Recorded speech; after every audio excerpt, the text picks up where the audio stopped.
Hello and welcome to a belated episode of the My Electronic Box.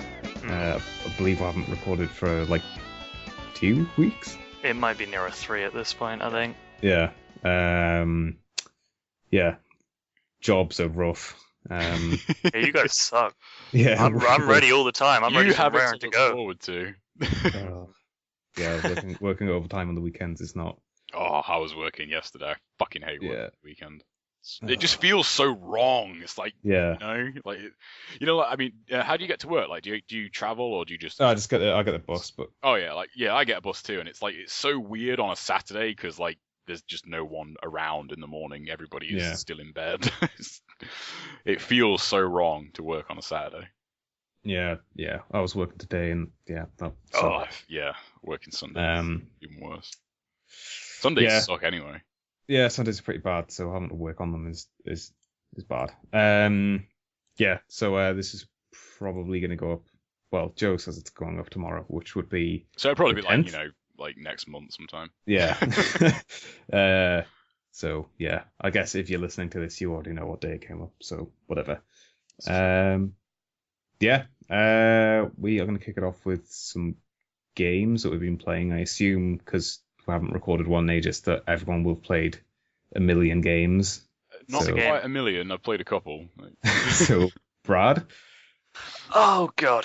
I've played a couple of things. I don't know. I mean, I don't know what I've been doing with my life since the last podcast, to be honest. Is this getting heavy? I'm genuinely trying to think what I've been playing. There's a few things I do remember playing. Obviously, I've been playing GTA. I still haven't gotten out of the mood of speedrunning Vice City. Cool. So I've been doing a bunch of that. Have you set a new personal best, or? So yeah, there's a fun story about that one. Basically, was it yesterday or the day before? I forgot now. I think it was yesterday. I was on pace to destroy my PB by about 2 minutes, and I was really stoked. I was on the I'd pretty much finished the third last mission in the game called Cherry Poppers, and I was like. So at Cherry Poppers, you have to collect 50. Well, you get in an ice cream van, and you have to do 50 sales of ice cream in quote marks. I believe I've talked about it before. Yeah. And so I was on that mission, which basically means I'd be in the game because the next 2 missions are piss easy and you can't really fail. And the only thing with Cherry Poppers is you have to not fall asleep because it's dreadfully dull, and policemen appear out of nowhere and try and bust your ass. And so I'd gotten 48 out of the 50 deals I needed to do on that mission. And at this point, I'm 2 minutes ahead of my PB. I was looking at getting a sub 137 time, 1 hour 37 minutes, which would have been a top 10 in the world time on the leaderboards, which I was really stoked about. Yeah. So I was really happy with this run. Like the first half was poor, but the second half I got a 6 minute 30 Sunshine Autos, which is insanely fast. That was like a minute faster than I did last time. And also I didn't lose any time at all on Taxi 2, which is a mission where you have to blow up 3 taxis, and it's entirely random because the taxis can go anywhere, like they can drive in different directions and spread out, but I got really lucky and they stayed close together, so I didn't have to drive very far to go blow them up, so I didn't lose any time there.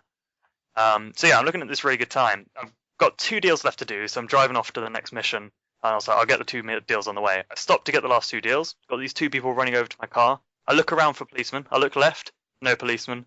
I look right, no policeman. I look left again. A policeman somehow magically spawned, like, on the pavement. And I was about, 50 meters away from the pavement. And then he busted me. I was like, what? He's 50 meters away from me. He teleports, like, through the air. I have a highlight of it, but I'd recommend, if I send it to you, I'd recommend playing it without sound. Because he fucking starts opening the door while standing on the pavement, and then teleports towards my car as he's opening the door, and just instantly busts me. There's nothing I could have done. Pretty damn funny, but not funny for you, obviously. Not funny for me. I was fucking pissed. I went ballistic. I did nothing wrong, and I lost that run. Just straight up dead at that point. Just wasn't meant to be. That's all you can chalk it up to. Pretty much. The game was like, ha, no PB for you.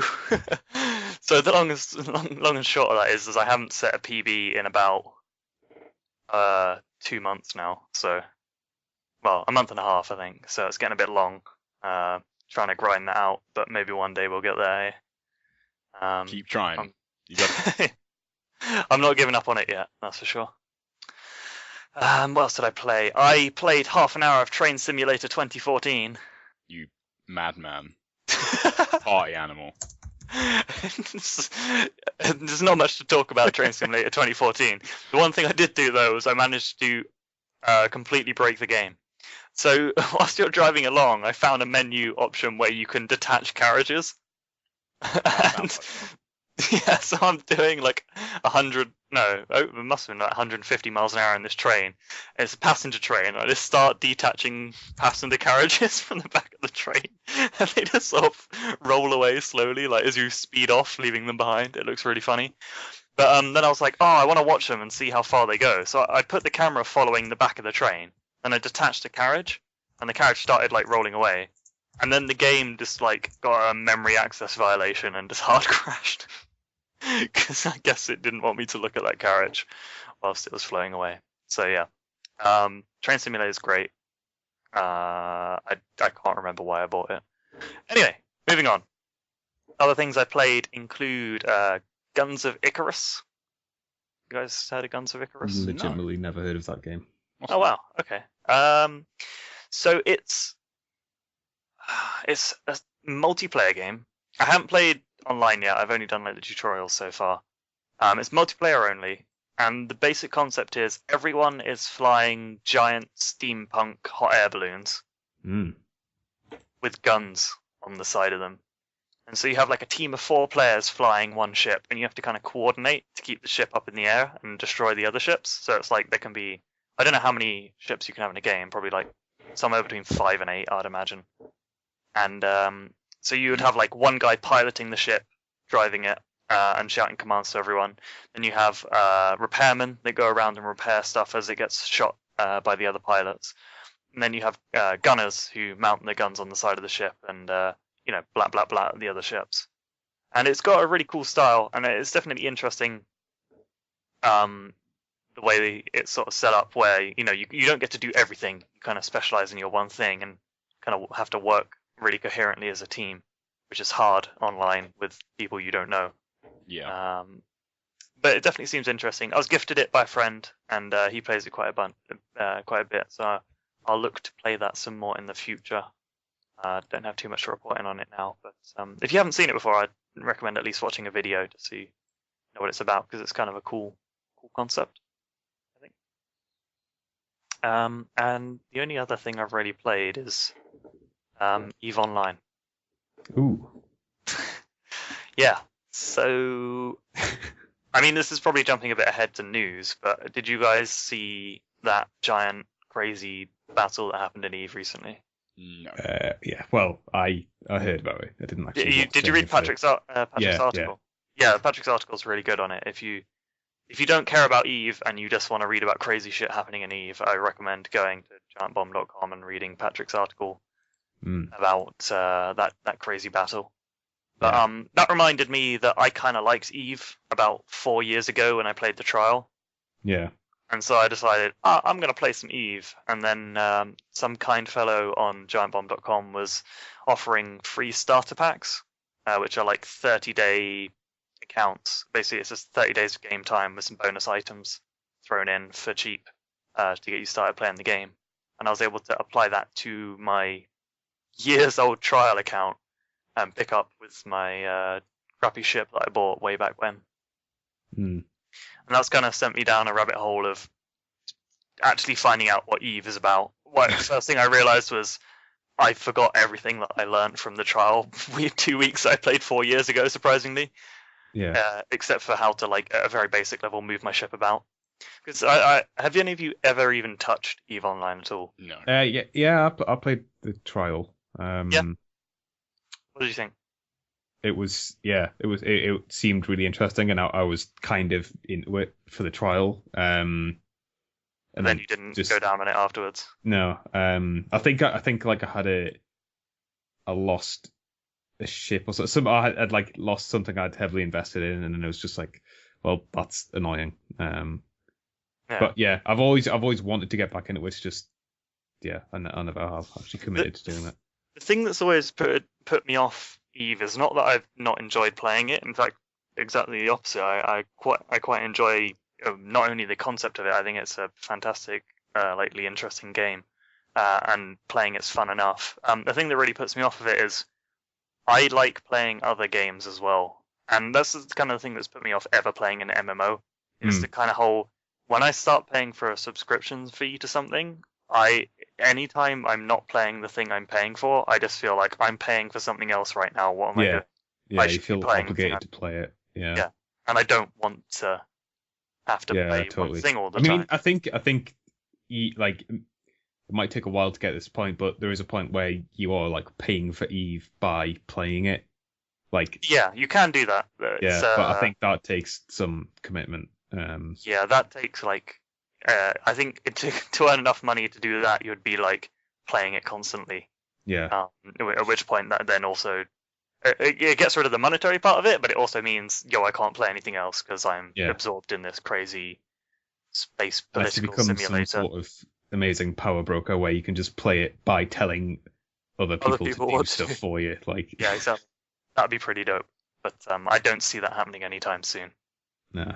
Luckily, I have a friend at uni who plays the shit out of Eve, and I've been able to ask a lot of help from him getting started. There's a lot of stuff that's just really overwhelming. Like I know how to train skills to be able to fly the thing I want to fly, so I have this ship I can fly now. But then I can put guns on the ship, so I'm like, okay, my ship gives bonus to hybrid guns. I'll get some hybrid turrets. Oh wait, there's 15 different types of hybrid turrets. Yeah. What are the differences between all of these? And that game is just menus. You don't really do much space stuff. You just look at menus. You can kind of most of the time you can kind of just get around in that game without even looking at space. You can kind of just open the map, click on places, set waypoints, turn autopilot on, and not really actually ever see space. That being said, the game's really pretty, and at one point I kind of just douched about and just like flew around looking at planets and stuff just for fun, because it's pretty nice. But that just made me sad and wish that that game called Infinity that I've been following for ages was actually out, where you can fly down to planet surfaces. Oh yeah. That'd be amazing if Eve had that, but that's for another day.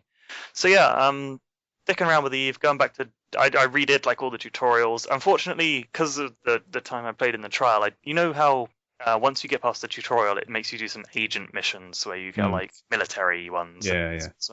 Because I'd already done all of those ones, I couldn't redo them again. It was just like, this guy has no missions for you. So I was like, well, I don't get to do the tutorial in industry again, so never mind.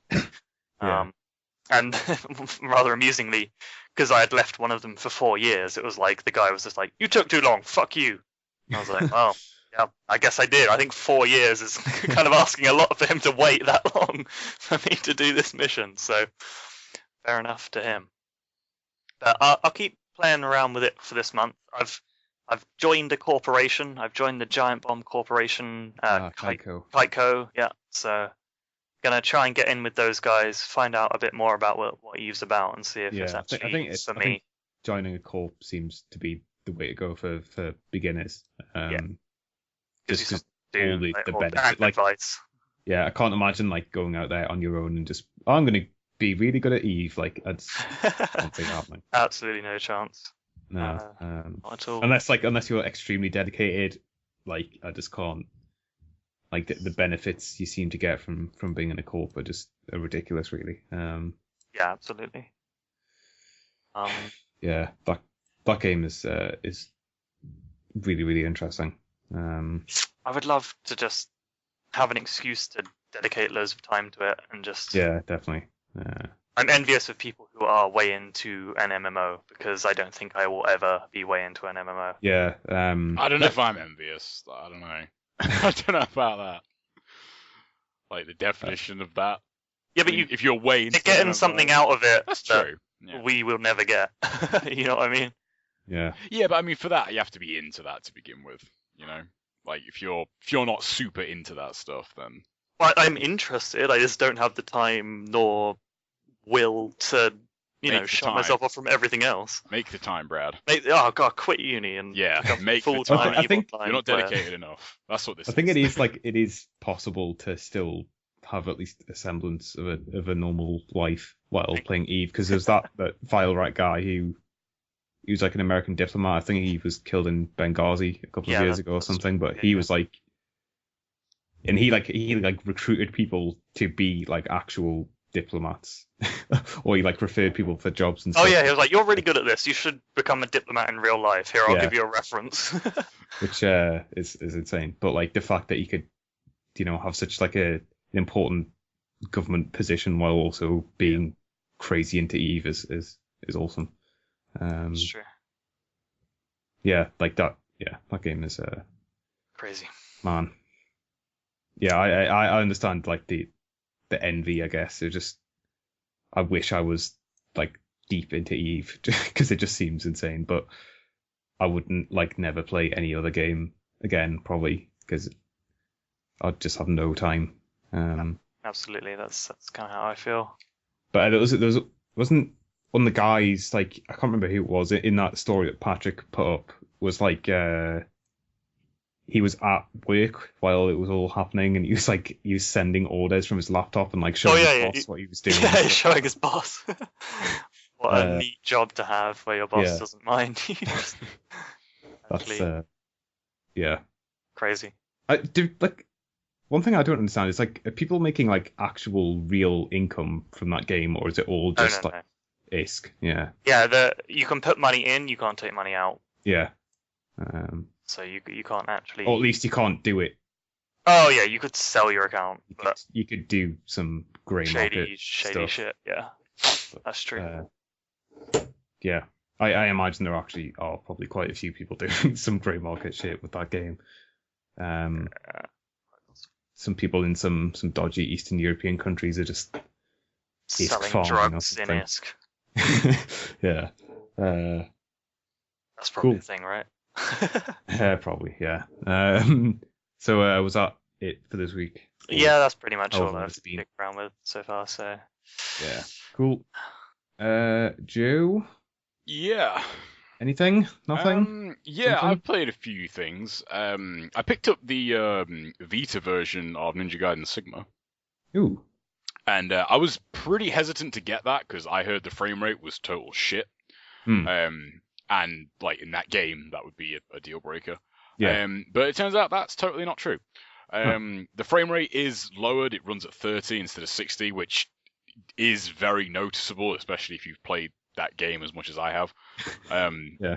But, it doesn't really affect it that much. It's just, it's not quite as, smooth. But, I mean, the frame rate seems to be pretty solid. Like, never had it really die on me. And there's also quite a lot of new stuff in the game, which is really good. I didn't know they were adding anything to it. I thought it was just going to be a straight-up port of the PS3 version. But yeah, there's quite a lot of new stuff in it. I think there's so far there's at least 20 new missions, and I'm pretty sure they unlock in the same fashion as the regular mission mode. For anyone that doesn't know, you have to complete it on hard to actually unlock mission mode. But there are two sets of the new missions available right at the start, and there's like the first 5 set of missions available at the start. So you can kind of jump into it straight away if you want to, or you can just go into story mode. They've also included like some new like bonus stuff. You get these you now get these like helmets and like ankle bracelet things that just give you like different buffs, which are pretty cool. Like it's nice that they put some more stuff in there. They also one thing that did bug me about Sigma was they didn't actually touch up the CG stuff in the game. Like that stuff like still ran at like the regular low resolution on the PS3, so they've actually done that for the Vita version. So that stuff now looks really, really good.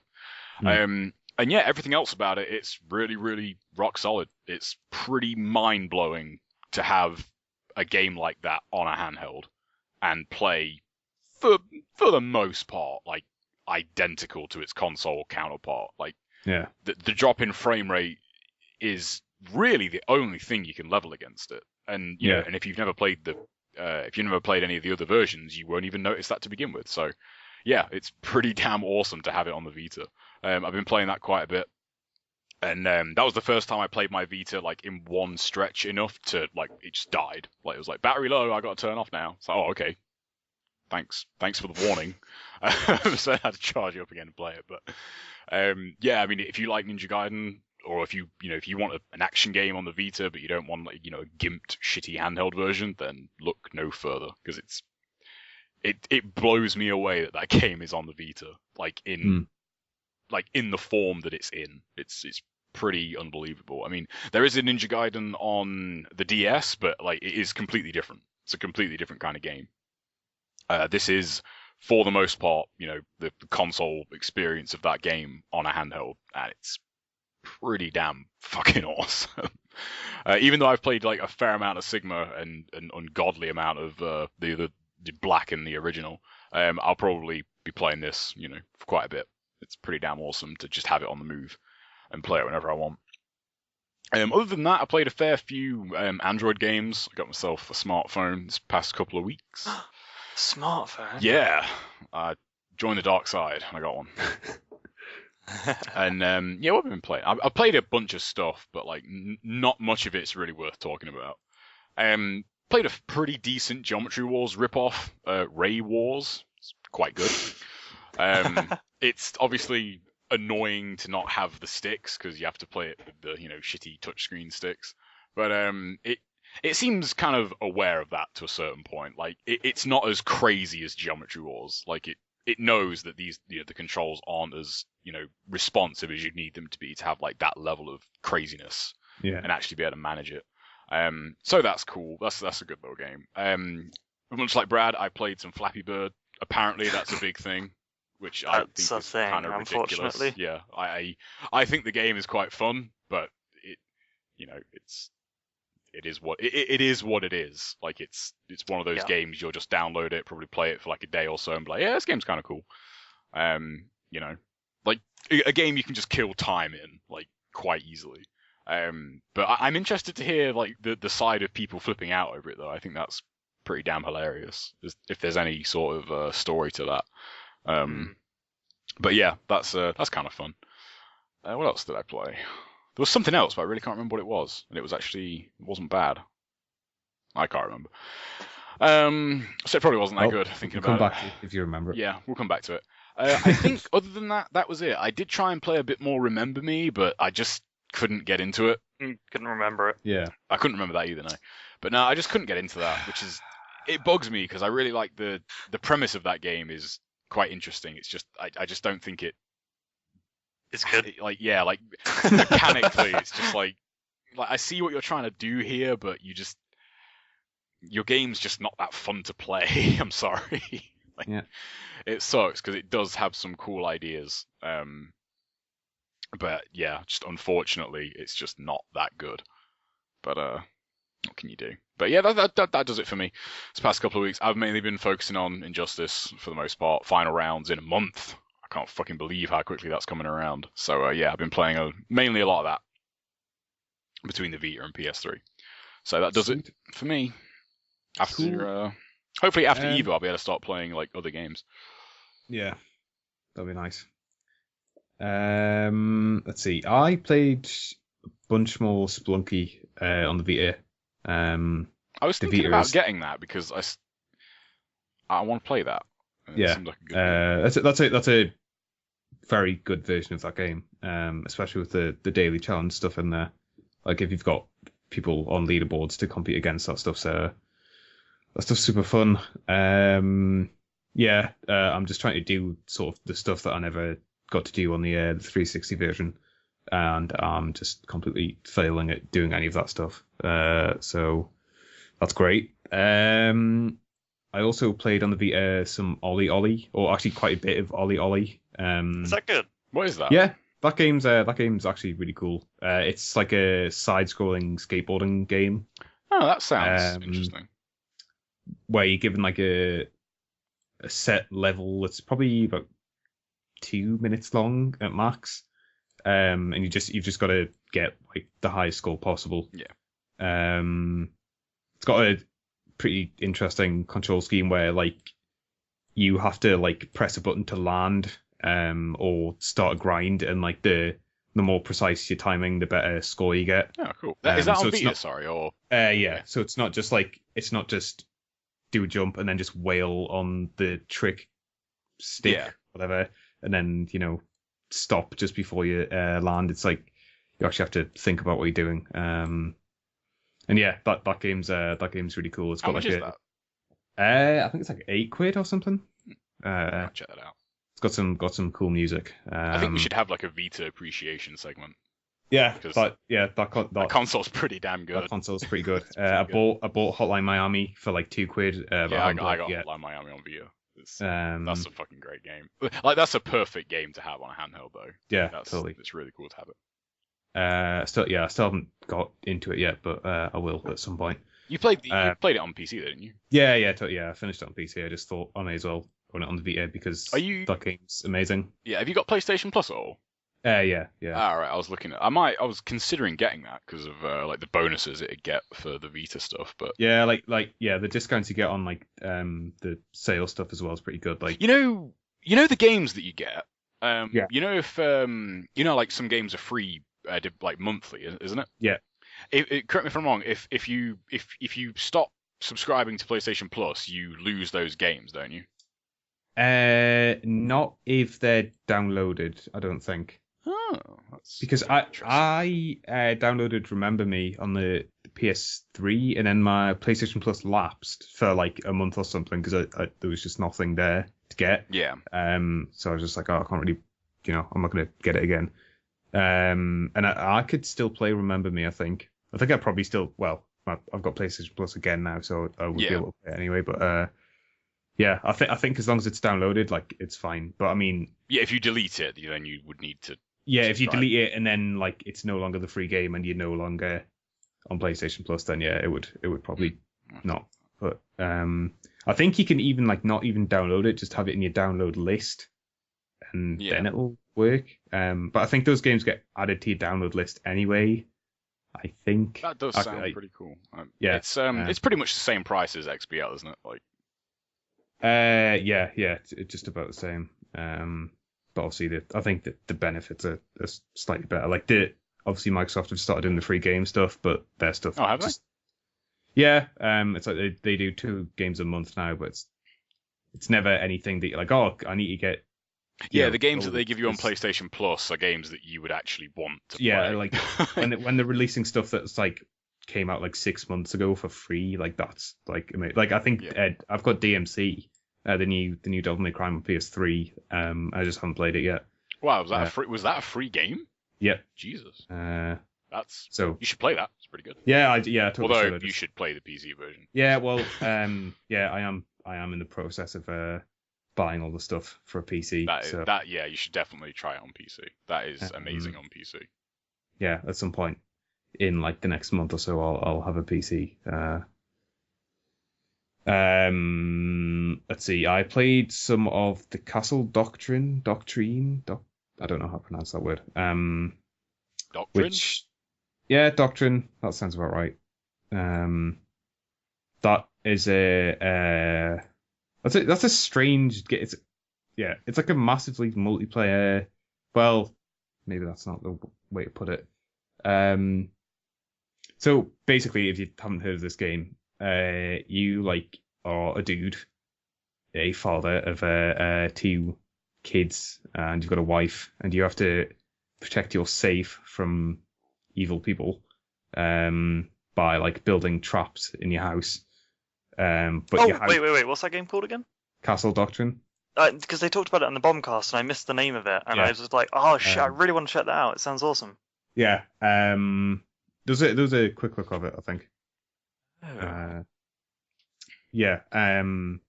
So yeah, you've got to sort of build a sort of maze essentially filled with traps to try and protect your safe, and also to protect your family. But I'm not sure like how important protecting your family is.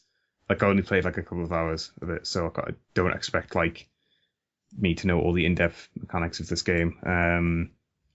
What do you mean you don't know all the in-depth mechanics, John? Go on. Yeah. Step it up. So like the sort of rub comes in that you have to be able to like run your maze without using any tools. So tools are like things that you can use to sort of disarm traps or break through walls or stuff. So you've basically got to do like a naked run of your own maze and not die. So that prevents you from just making something impossible to actually get through. Yeah. And also your family have to be able to have a clear run to the exit, and like your family, like none of your family members will run through like traps or anything. So basically, they just need a completely clean run of the house. And yeah, once you've like built your house, you can go and raid other people's houses, and like people can come and raid your houses. But like as soon as you die, you just lose everything and have to start again. Like your house that you built is wiped, and all any of the money or items that you've got also wiped. And if you like go into a house and realize it's fucked up and want to leave, you lose all your items, but you keep your money and stuff. So I'm trying to think of.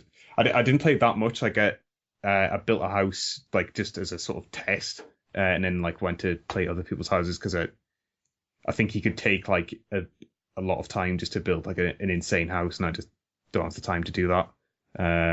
It doesn't really help that like the descriptions for a lot of the traps that you can build on that, well, they're pretty much non-existent really. It's a lot of like figuring like what stuff does yourself. But yeah, I went and raided some houses and died pretty much immediately. Some the last one I died on actually had a really interesting use of the cat, which is one of the traps. Yeah. Yeah, I like there's like items in there that are like, or traps that are really meant for like testing purposes, I think. And I thought the cat was like meant to just be like a little test item, but the cat will like run away from you when it sees you. So if you put the cat like in front of a switch that like turns on an electric floor, and you like walk up to the cat, it'll run away onto the switch and then electrify you, which is what happened to me. I saw the cat. I was like, well, it's only a cat, what's it gonna do? Walked up to it and then I died. Which is great. Yeah, that game seems really interesting. I think it takes some dedication to actually build something crazy. I sort of wish you could just like, I mean, you can just sort of build like a blank house and then just go raid other people's houses, but I think you lose money if someone raids your safe, so that's probably not a good idea. But yeah, that game's weird and sort of interesting. Like the trap, like the house building stuff isn't that great in terms of like UI stuff. You can't just get like a full view of your house. You've got to like walk around the house to build the traps, which is a bit of a pain. It'd be nice to just like, I don't know, be able to build without having to actually physically walk around. But yeah, it's a really interesting concept for a game, I think. And like, it's almost like you're like building like your own little mini game in your house, and like how fucked up can I make all these traps? Which is cool. But yeah, I didn't really play that much of it, so I haven't really got that much to say about it. I think it's like from what they described of it on the Bombcast, it seemed like it might be a little shallow. Like, yeah, I mean, it is. Well, I don't want to call it a one-trick pony, but like that is what it does. Yeah, that whole trap building. It sounds awesome. Like I want to try it, but I just don't know how much longevity there is to it. Yeah, it's not some massively like mechanically deep game or anything, but it's an interesting concept, I guess. Yeah, I just wish the trap building stuff was a bit like easier in terms of describing what things do, and also like just the actual act of building a house is a bit of a pain. I think Jeff mentioned that he'd like there to be like a template sort of thing, so you can like save like, right, this is that like default house that I want to build, so that every time I die I can just like build that default house. Yeah. And then maybe adapt it. Because like you when you die you start with like $2,000 again. So you could just make a house that costs less than that and have that be your default house. That would be nice. Yeah, that would be cool, but unfortunately that's not the case. Yeah, there's a bit of like weird controversy around that game, I guess. Like there was a bunch of stuff saying it was like I mean, there's the typical sexist stuff that just seems to get brought up about every game ever. Because it was like a man protecting his wife, his like defenseless wife and kids. Right. And then there was like the guy who made it, whose name escapes me, who made some comments about how Steam sales like are like bad for like developers and stuff. Yeah. And like how his game will never ever go on sale. Like I think it did the sort of Minecraft model where it was like cheaper in alpha, and then like the first week it was slightly cheaper, and now it's probably at full price, and it's going to remain at full price until the end of time. Which, I mean, like there are a lot of games that I have in my Steam library that I've bought just on a whim from a Steam sale and never never played.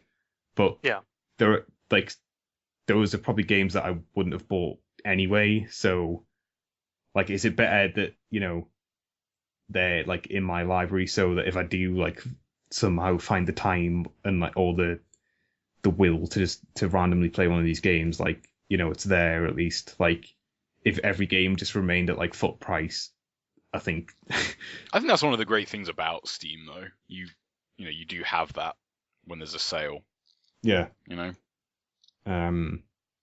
Like I think a lot of developers would have stopped making games by now if it weren't for Steam sales, because like I think some developers like a lot of the success of their game is like I think I've got it for $8, which works out at about £6, and I think it's like twice that now, so like 12 quid. 12 quid. Yeah. I don't know if it is a £12 game. Like it's an interesting concept, but it's not. I don't know. I can maybe see some crazy people putting loads of hours into it, but it's not the sort of thing I'm gonna play loads or at all. Maybe. It's just so endorsing statement from. Yeah, totally. I mean, you might be totally into it. I don't know. It's not like a bad game or anything. It's just maybe a bit like Brad said, sort of shallow, I guess. What's the name of it again? I've forgotten again already. The Castle Doctrine, which Doctrine, which refers to some like law in America, I think, about like protecting your own house. Oh, right. Are you allowed to set up traps and shit? Maybe not traps, but like you can. The Castle Doctrine is a legal doctrine that designates a person's abode. It's a place in which that person has certain protections and immunities, permitting him or her in certain circumstances to use force, up to and including deadly force, to defend themselves against an intruder. So traps could technically. Well, you could. Yeah, that. Maybe. Yeah. Wow, that's weird. On their Steam page, they have a 5 out of 10 review. Like as one of the advertised reviews at the top. Okay. I guess that's honest at least. Yeah. And in other news, I finished Demon's Souls. My cousin actually just did the same thing. He got stuck on one of the bosses for ages, though. But yeah. I've been going back and forth on Demon's Souls for like at least the past year. Like, am I going to finish this? This game's awful. I hate this game. Yeah. And then like over. Really? Do you not like it? Oh no, I like it. All right. That game. I couldn't tell there for a second. I was like, wait, I thought you so liked angry. This game. Yeah, I was going insane like the past couple of days playing that game. Well, when I was playing it, it's just man. Yeah. So I finally actually finished it. I gave up with the character that I built a while ago that I was stuck with, and went back to the character that I first made when I played the game. Right. Back in 2010 or whenever that was. Yeah. Did you have to redo much? Not really. Like that dude turned out to be pretty good. Right. Have you been watching the Brad's? I'm up to episode 4. Brad sucks. Yeah. Oh, did he finish Devil May Cry, or is he still doing that? He finished the original Devil May Cry. Yeah. Has he not done one since? No. Okay. I think they said they were going to take a break and then figure out what they were going to do. Yeah. So Brad played as royalty, which some people are like, oh, dude, that's the easy class or whatever, and that was the class I'd made for my character when I first played. And yeah, like royalty is maybe overpowered a bit, especially like in the early game, just because of the crazy spells they've got. Like I think it's like Soul Arrow is the default spell you get, Right. and that will wipe the floor with a lot of enemies in that game and some bosses.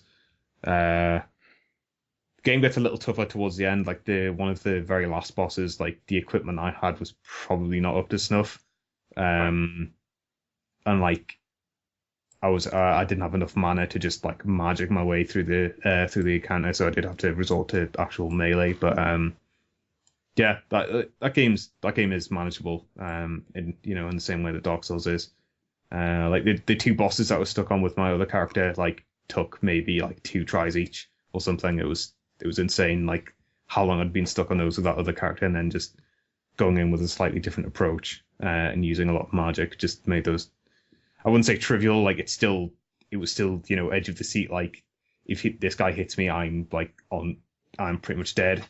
But it wasn't too insane. I feel like Dark Souls, I heard as well, if you went pure magic, you could trivialize a lot of the game. Yeah, like magic is insane. I guess they try to sort of change it in Dark Souls by having you limited to A certain number of casts. certain number of casts, yeah. But even still, I think I've heard that but- you can get around that and wreck that game pretty easy Yeah. with magic.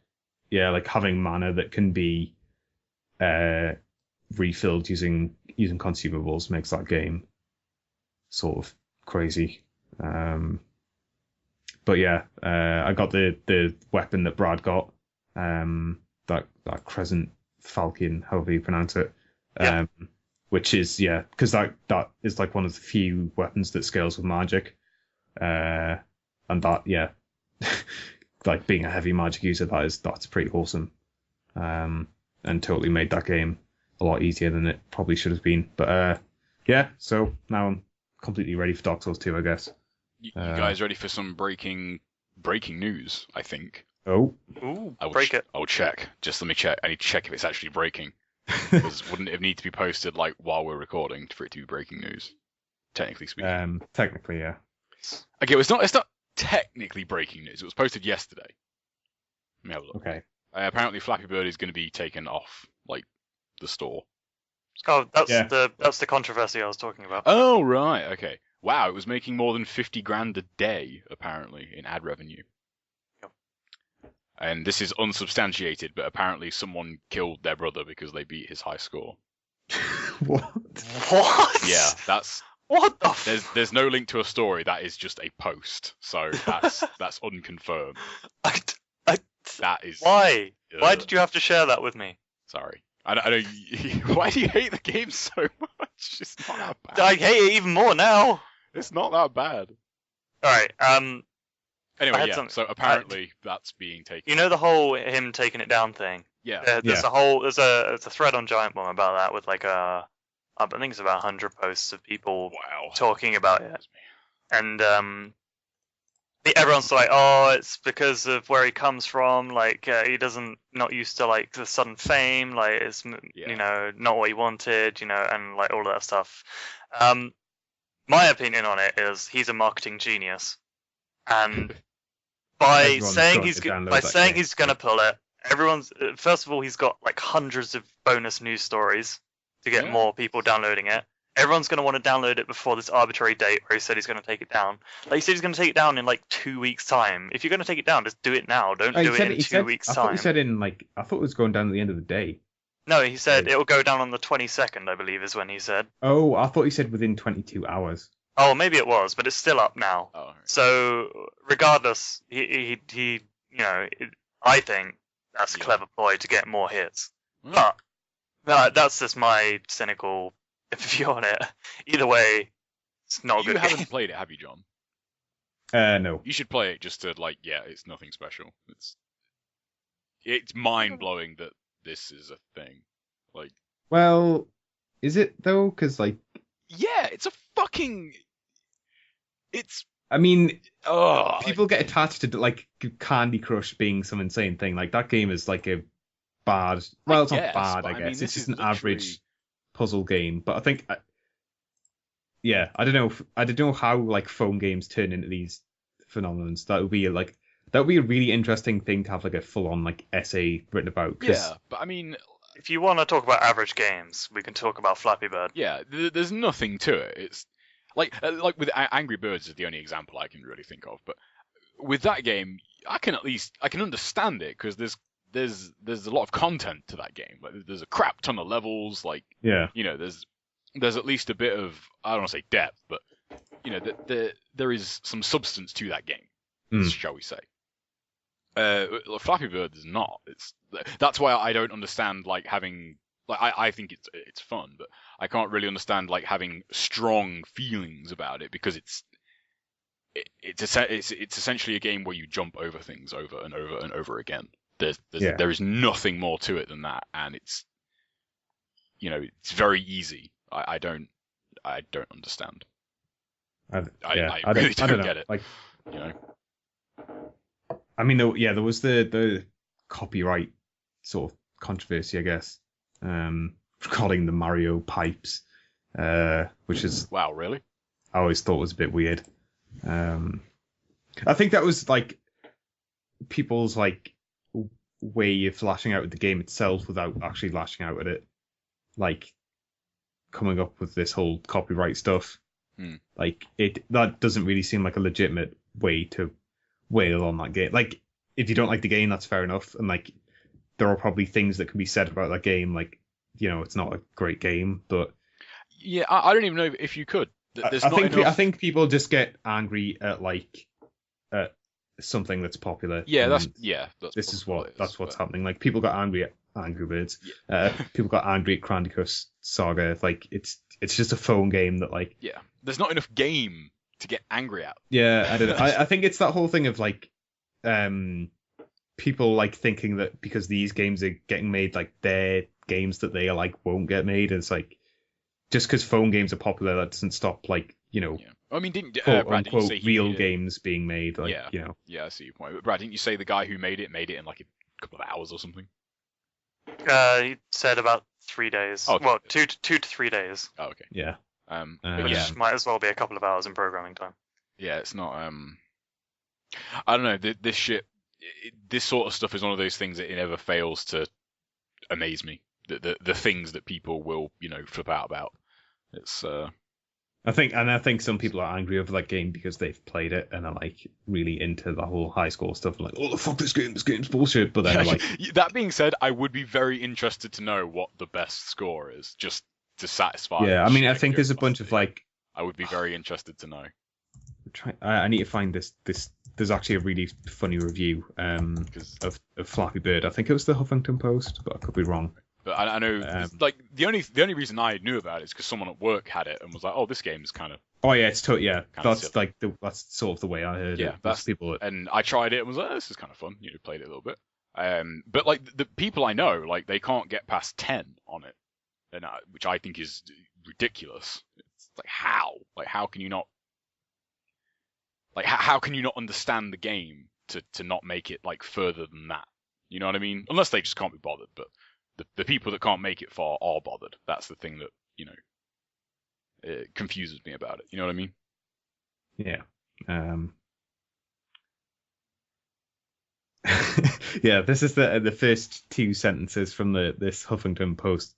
It's not so much a review, it's more of just a dumb sort of article about it. Flappy Bird is an insanely irritating, difficult, and frustrating game which combines a super steep difficulty curve with bad, boring graphics and jerky movement. As such, it is almost universally the most popular free app on the iPad stores. Oh man, yeah. Steep learning curve. Really? Well, is that a quote? Is that super steep difficulty curve with bad, boring graphics and jerky movement? Which okay. The movement is kind of janky on it. I will say that. Like, it's not. It's.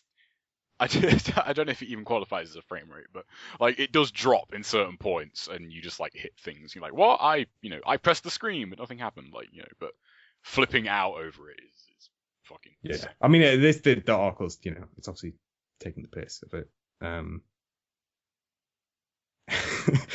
Yeah. Like the first tip is learn to relax. This game is incredibly buggy and annoying. Often you'll fail even when you don't actually touch a pipe. This is because the game doesn't work very well. Accept it, embrace it. Life is confusing. Yeah. Phone games, serious business. Yeah. I sort of want to play it just to. Yeah, just to I see think what you it should is just to now, but, just to see. It's interesting. is there any way to put money into it? I don't think so. No, as far as I know. I wonder, Unless yeah. Brad, like when the game ends, like when you die, for lack of a better word. I've never actually pressed the like score icon. I just, like there's like play again and there's like a scoreboard thing. Oh, is there? Yeah, like there's something next to it. Like a podium where you get like 1, 2, and 3, like at the Olympics. There's like Oh, really? Okay, I didn't know that. Yeah, there's one of that. There's like that next to it, and I've never pressed that. So maybe like you have to pay to post a score. I have no idea. I'm just throwing stuff out. But no, as far as I know, it's free and you just play it. Yeah. I don't think there's a way to. I just can't get my head around like. It's like trying to understand what happened before the Big Bang. Like how did this game become popular? Like. Well, I mean, it's easy to think how it became popular. Like, I mean, I know like a lot of people where I work play it, and that's how I found it. It was. But like, how did those people discover it? That's like I guess it was. How did the people before those people discover? Like, I guess it was just maybe one person. Like one person was like, "Oh, Flappy Bird, what's this?" Maybe he played it and was like, "Yo, this game's cool," and then it was just loads of people saying either, "Oh, this game's shit," it's just weird, or "This like, game's cool." Like for that game to rise to the top of like all the like sort of bad games that get released on phone stores, like that's the one that suddenly becomes. Phone games just confuse me so much. It's insane. It seems to be like in a way sort of potluck, like what becomes popular. Yeah, I guess it being free probably helps a lot. I mean, I'm sure there's plenty of like free phone games that are probably really, really good, but just for some reason aren't popular. Like, I mean, it's the same with regular, quote unquote regular games. There are ones that are really, really good, and for whatever reason you don't find out about them, until long after they've been out, and you're like, wow, why is this game not more popular? It's awesome. There's plenty of games like that. So Flappy Bird is maybe going away. Like we'll see if this is some sort of amazing feat of marketing and advertising, or if this guy genuinely can't. It would be pretty awesome if it was. If in like 2 weeks' time or whatever, he's like, "Yo, totally just Flappy troll Bird all you Plus." People. Yeah, it's like you've got to pay to get it. Thanks for all this money. Bye. That would, imagine if you like put it back up and you had to pay to get it. Yeah. Like, but it was like super cheap. It was like, it's like £1. People were like, I like Flappy Bird. I don't know what Flappy Bird Plus would even be. More flappiness. You now have 2 birds on screen. Well, I can't really comment because I haven't played the game before, so I don't know what would be plus about that game. But Flappy Bird, the possibly short-lived phenomenon, is maybe going away. Apparently it was released May last year. Wow, really? What, Flappy Bird? Yeah. Yeah. It was released ages ago. That's the weird thing about it. This makes it even stranger now. It just came out of nowhere. It was like 6 months old, and then all of a sudden, just bam. I don't get this at all now. Oh, apparently, the Independent, they're saying it's down from the App Store. Oh, really? Is it finally gone? Yeah. Hooray! John, what if it's you still missed on out Android? on some gaming history. Don't worry, the game is still available to play if you already haven't downloaded it. But I haven't played it since 50 million downloads. Wow, that is insane. I haven't played it since I broke the 50s, and then was like, yeah, I'm done. It's still on the Android store, so. Well, that might just be because I have already previously downloaded it. I don't know. Okay. It's like an Android phone. Video games, they're kind of weird. What? Yeah, that's. Yeah, that makes it even. That makes it really. Yeah, I thought it came so out like much a more week insane. ago or something. Like, I really did. I didn't even. Suddenly, like, someone just Flappy Bird. Oh, this seems good. Like, man, video games. Yeah.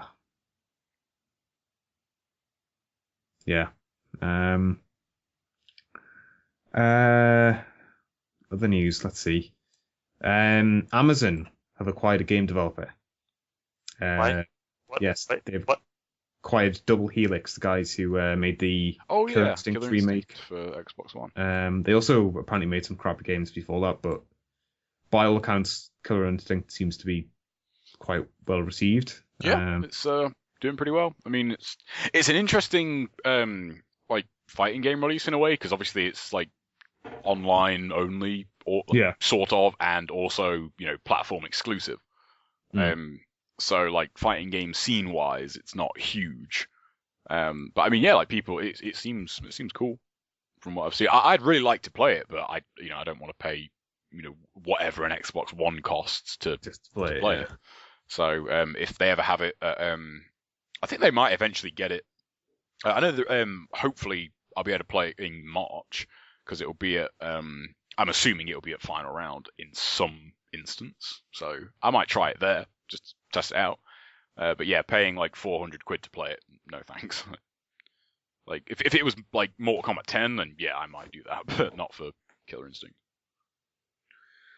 Yeah, Amazon seem to be branching out into some becoming like the new Google. Yeah, they're like getting into making their own TV series now.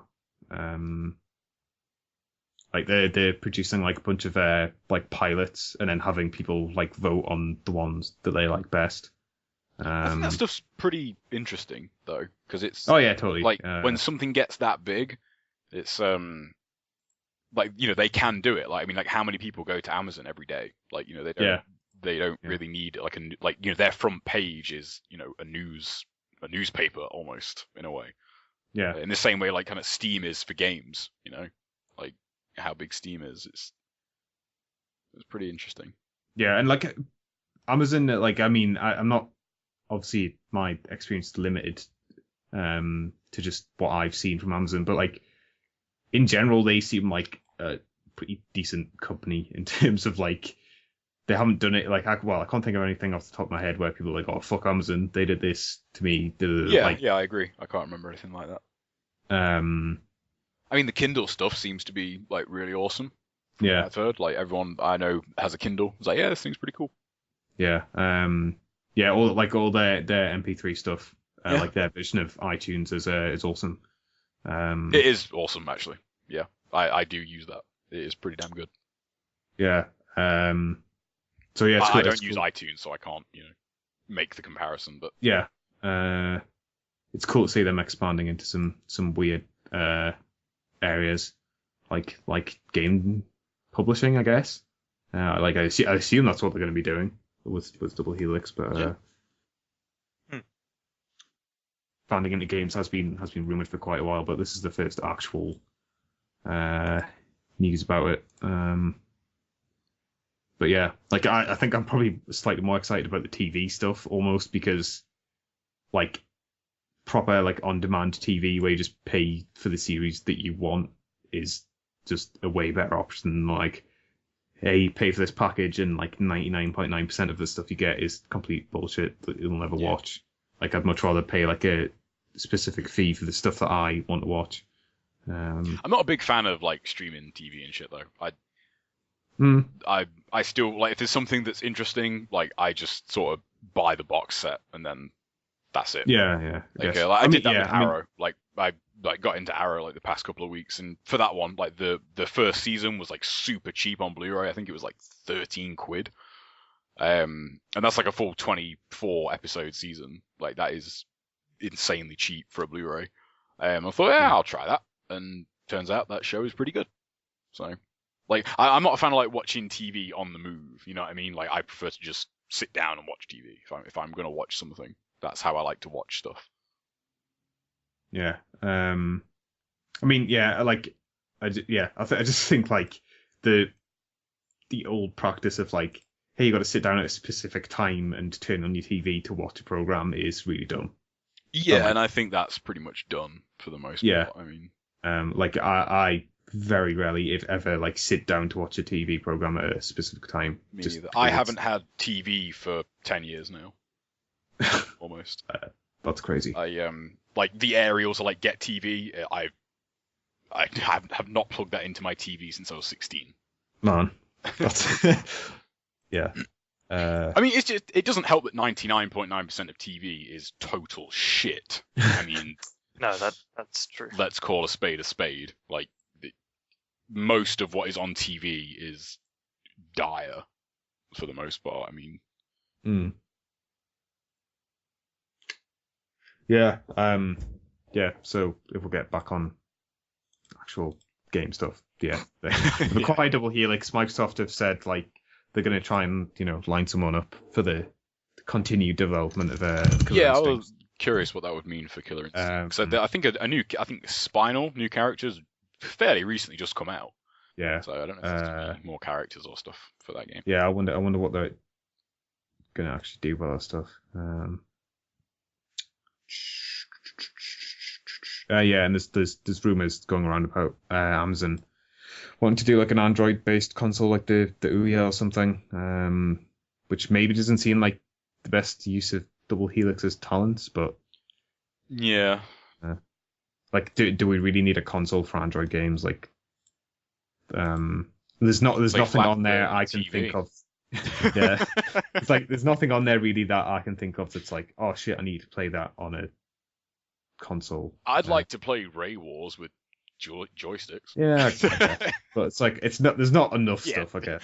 Yeah, I would not pay like £100 to play that game. But yeah,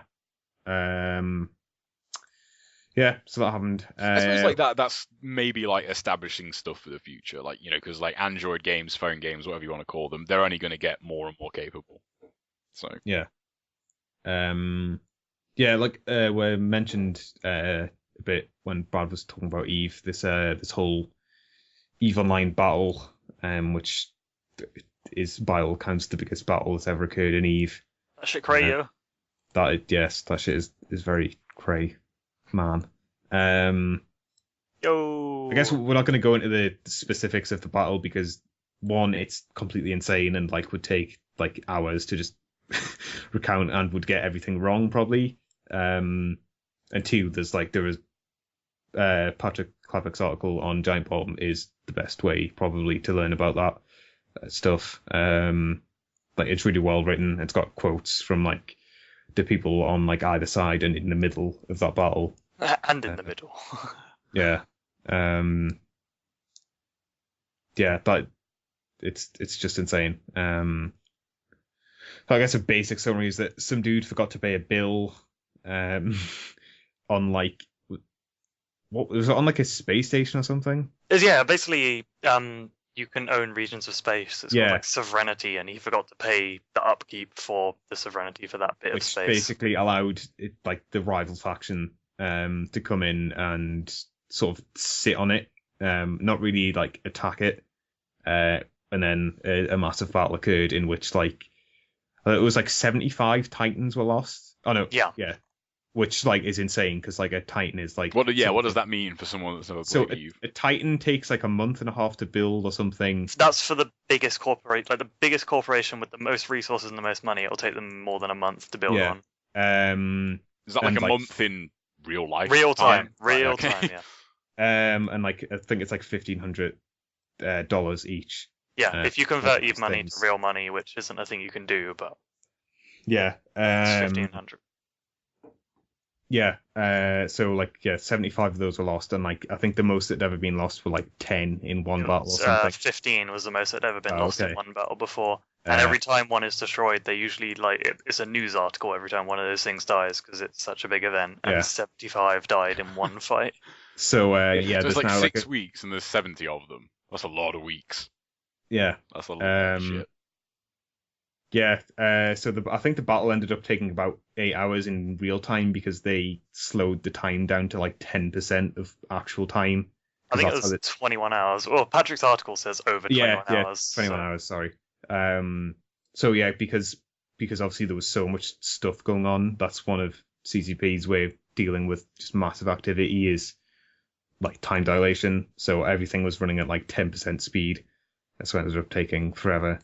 But yeah, it's a part like the guy who didn't pay the bill has said that like it's set their corporation back like 6 months or something, which is sort of insane. Yeah, there's some really good quotes in that Patrick Klepek story. I think like the guy who won the battle said something like they put their dicks on the table and we chopped it off, Yep. which That's a good quote. that's a pretty good quote. Yeah, and there's basically the faction that won haven't like went out and like tried to like crush the enemy now. They're just sort of like sitting back. But he is going to try and like take them over. And there's a quote at the end, towards the end of the article. I've communicated with the enemy leaders and told them that I'm going to take 3 regions from them, and then I'm going to let them live. We're going to take these three regions, give them the finger, and then fuck off. That's the price they pay for coming after us. Yeah, like, oh god, I love Eve so much. It's completely insane. Some of the screenshots of that battle, just man. If you haven't seen this stuff, you need to see it because it's completely insane, and it's why Eve is just this mysterious enigma that, oh man, I wish I was in that game so much. That's why I'm giving it a bash. Yeah, I think once I get a PC built, I will give it a go. We can fly together in Kite Go. Yeah. The 30-day, unfortunately you've missed it. The guy on Giant Bomb was giving them out for free and he's run out now. But the 30-day one quite often goes on sale for like £3 just to try it for 30 days. So it's worth a punt. Yeah, that is of all the crazy stories I've heard about Eve, that is one of the craziest, just in terms of the scale of it. Like I generally do prefer the weird subterfuge stuff, like where like real world stuff like sort of intermingles with that game, but the size. I think, what was the figure for like the actual amount of real world money like lost? I think it was it's in like the hundreds of thousands. $300,000 if you convert it directly. Man. Oh god. Oh, CCP and Eve. It's so crazy. Yeah. Like I wonder what they think about Eve now. Like they couldn't possibly have planned for it to go the way it's gone. Like, oh man. Yeah, I don't know. I bet they're pretty stoked about it. Oh yeah, totally.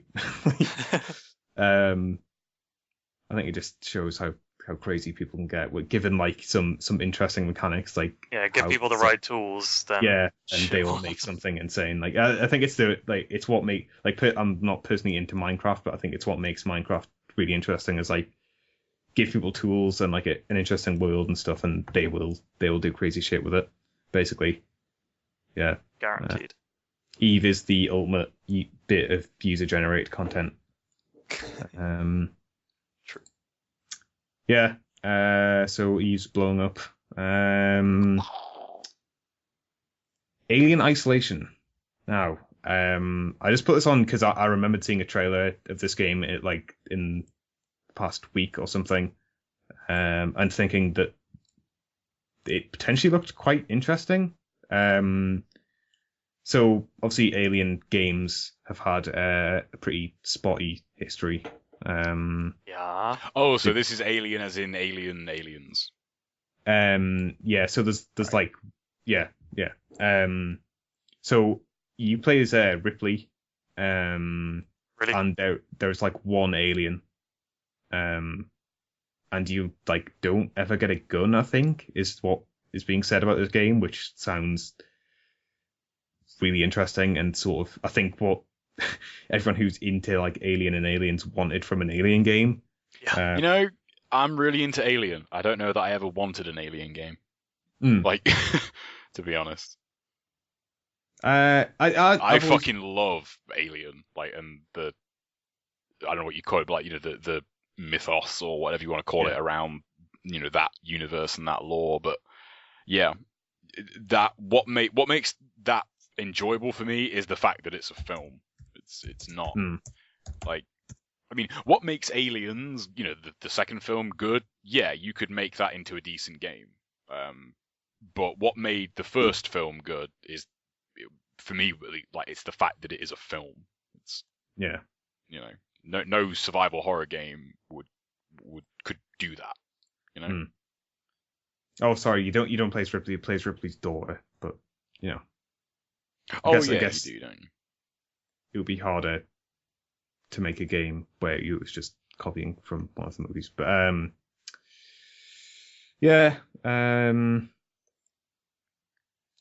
I potentially think this game could be awesome, but again, it could be. Just based on the history of Alien games, I'm not willing to say like, this is the Alien game for me. Like, that's the joke almost at this point, isn't it? Every time an Alien game is announced, like, man, this could be awesome, and then it comes out, and you're like, God, they got me again.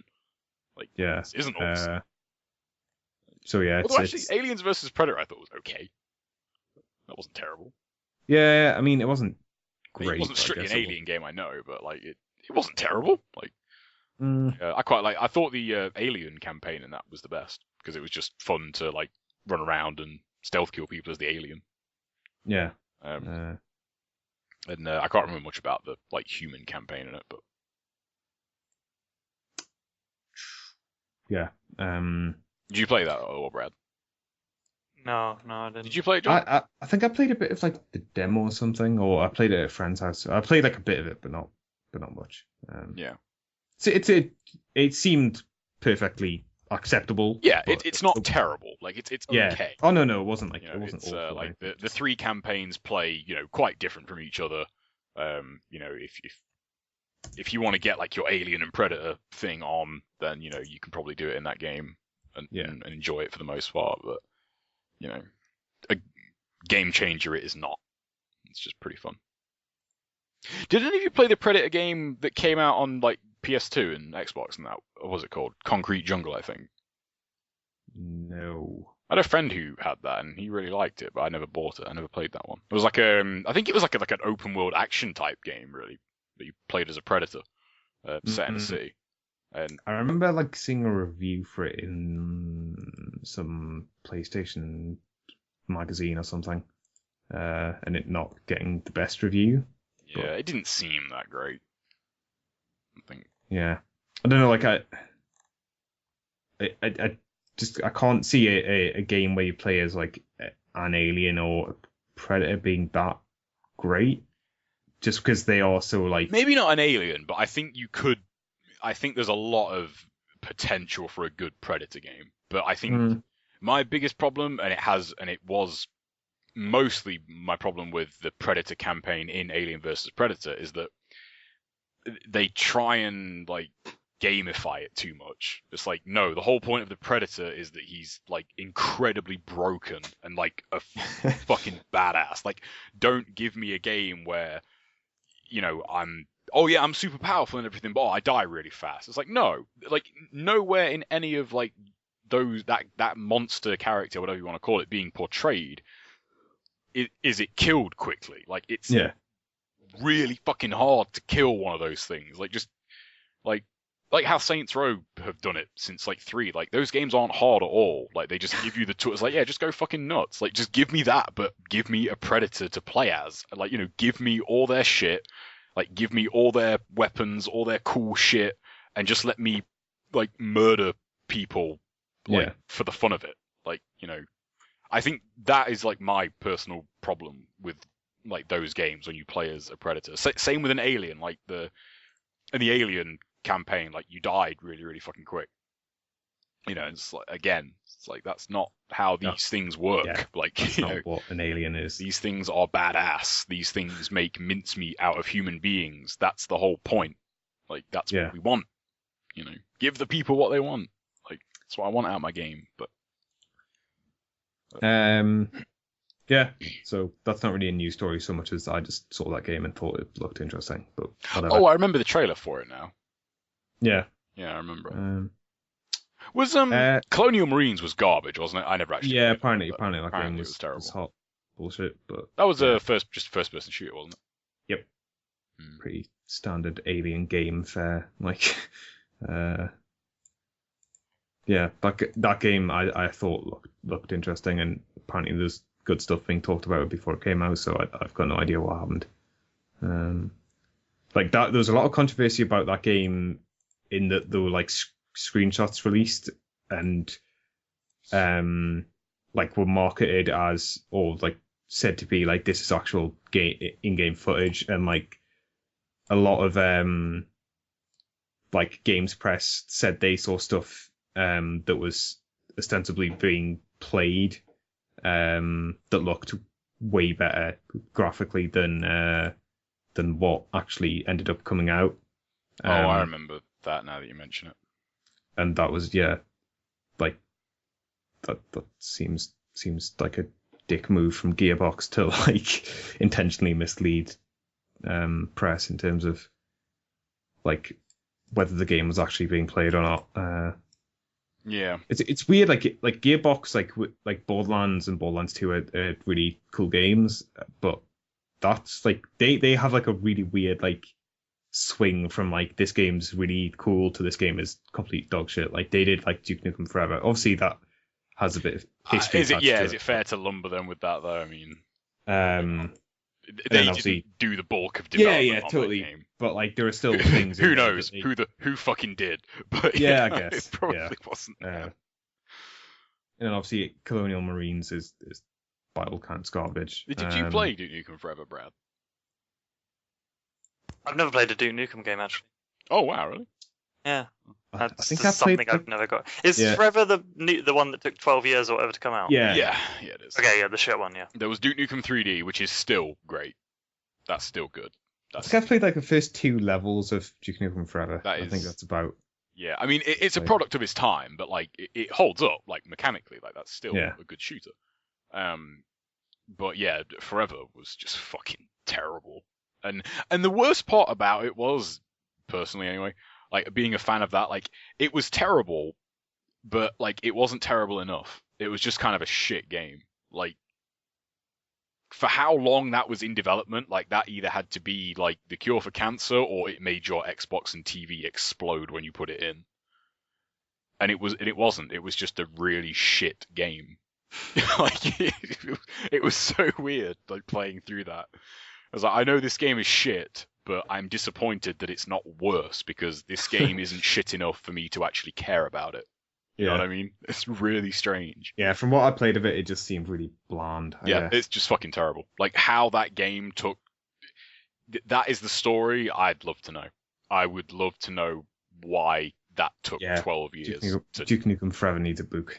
It really does. I would be really interested to know why it took so long for that to come out. Because the game that came out, like, it just, no. There's not 12 years worth of development in that game. Like, even with switching engines, like, 50 times, there is not 12 years worth in that game that actually came out. No. It's really weird. But I think the best thing that came out with Duke Nukem Forever was Jeff's rant on the hotspot like 6 years ago. Yeah, that was or 7 years ago. That is one of the best Jeff moments. But like his rant is like kind of like, even though the game is out, it's still kind of apparent. The only totally. The only thing that changed is the game is actually out now. Well, I mean, and it's like like 6-7 years later, and it. Yeah. But like everything he says about it can be applied to the game that came out. Oh yeah, totally. It's like it probably went through like another iteration since then. Like that's the crazy thing. It's weird, and I mean, they'll probably stick with it though. I mean, Gearbox owns the IP now, don't they? They own Duke Nukem. Yeah, totally. Yeah, and it would be cool to have a good Duke Nukem game again. Oh yeah, cool. Yeah. I think a lot of work needs to be done. They can't make the same kind of game that they made in 1990. Whenever. 5, I think. Or is that too early? Am I going to 1999 probably? Well, that was the last Duke Nukem, wasn't it? 1999. Oh, but when was 3D? Because that's when Forever started development. I'm gonna look this up. I think it was 95. I don't know if because like year-wise that doesn't add up. But I don't think it was. There's no way it was 1996. Early, like very early 1996. 96, yeah. So. Yeah. God, what was I going to say? In other news, the Watch Dogs trademark was abandoned, or appeared to be abandoned. What happened in regards to that? I didn't follow up that story. And then everyone freaked out, and it turned out it was a hacker who sent a request to get the trademark pulled. The irony of that story is fucking glorious. So yeah, the trademark's been reinstated, and Watch Dogs still exists. Good. Well, I say good, but all the speculation about it becoming Assassin's Creed 5 was hilarious. Oh yeah, I heard that. When did that happen? I guess that came out of the trademark stuff though, so maybe that stuff's complete bullshit. Oh, yeah, that's the point. That was the rumor, because it got cancelled. Everyone was like, "Oh my god, it's Assassin's Creed 5 all along." Yeah. Which wouldn't really make sense. Like why market the game as something completely different, and then like if you were going to do that, you would just go, "Hey, this is Assassin's Creed 5 or whatever. Like this is the future of this franchise." You wouldn't go, "Here's this completely different game," and then like try and like pull the rug under from everyone. And Assassin's Creed 4 did well, didn't it? Yeah, totally. And that is apparently it's actually quite good. But apparently it's quite good. I'm not going to find out, because that would require me to play the game. Yeah. So did you play 3, John? You did, didn't you? No. Oh, you didn't. No. I thought you did. I'm sort of not really bothered. I guess. Like, I think Assassin's Creed has well and truly lost me at this point. Although I am sort of interested to play 4, just because like the stuff that they're doing with like the Abstergo stuff sounds sort of funny and interesting, but yeah. So Watch Dogs is still under development and is still called Watch Dogs. It was just some guy who got bored. Watch _ Dogs. Yeah. Is that the trademark? I don't know if that's. I don't know. Can you trademark an underscore? That's what I was going to say. Yeah, like, is that even? I don't know. I really don't know. Yeah. I think someone posted a screenshot of the request to pull it down somewhere. So you'd probably be able to see the actual trademark itself there if you could. Find it. But yeah. Watch Dogs is still in development and is probably coming out towards the end of the year. Oh, okay. That's up. Ubisoft has filed 6 trademarks for Watch Dogs, none of which use the underscore for the stylized version of the title. And then it's just like these trademarks cover video games, online games, as well as clothing, blah, blah, blah, blah, blah, blah, blah. So, to answer your question, no, the underscore isn't used in the trademark. Interesting. Yeah. So I can go create a game called Watch _ Dogs. Maybe. Alright. I'm on it. It's a good thing I made this game about dogs. You might encounter some bullshit though. Who knows? What about if I called it Scrolls _ Dogs? Oh man, then you'd be assassinated. They'd actually send Scrolls Ezio _ Dogs Candy Saga. I knew I was missing a word from that. Candy Saga. Perfect. The best game name ever. So yeah, that happened and then subsequently didn't happen. I guess the only other news story I've got is that a bunch of the developers involved with Drive of San Francisco, which is a really cool game, are all involved. I really want to play that. We're in a coma all along. Yeah, no, are involved with The Division, which got shown off. I'm excited for that game. I think I might be the only person. But... Oh yeah, I thought that game looked awesome. What's The Division? You can the window breaks. It looks really nice when the window breaks. And the door moves when it's hit by a bullet. So you shoot out windows. Yeah, that's The Division. That's the whole game. That's the pitch for the game. You divide the windows into parts by shooting them. Cool. No, I admit I did that a lot in Metal Gear Solid 2. I thought you were going to say it in real life.